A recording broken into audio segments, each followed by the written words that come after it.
the people who drive the buses, the subways, who clean the buses and the subways. Without those buses and subways, the essential workers couldn't get to work. Why didn't we just close down subways and buses? Because you close down the subways and the buses in New York City. Don't expect the nurses and the doctors to be able to get to the hospital. Don't expect a delivery worker to be able to deliver food when you ring on your telephone. So we need that public transportation to transport the essential workers. But those frontline workers are at risk.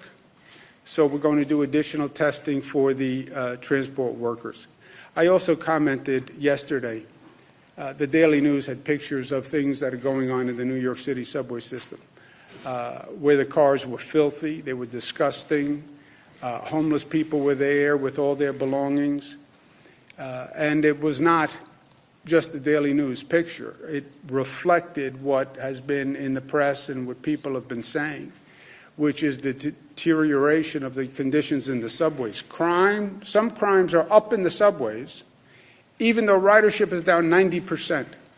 I don't even know how mathematically that is possible.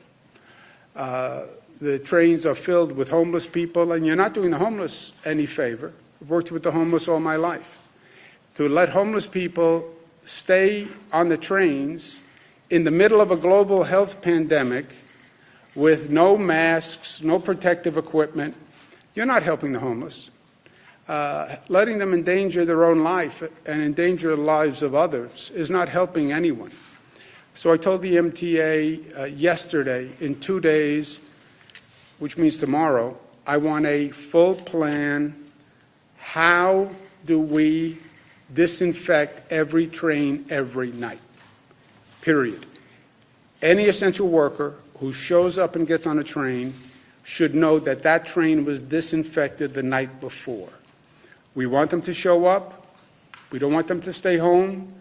We owe it to them to be able to say, the train you ride, the bus you ride, has been disinfected and is clean.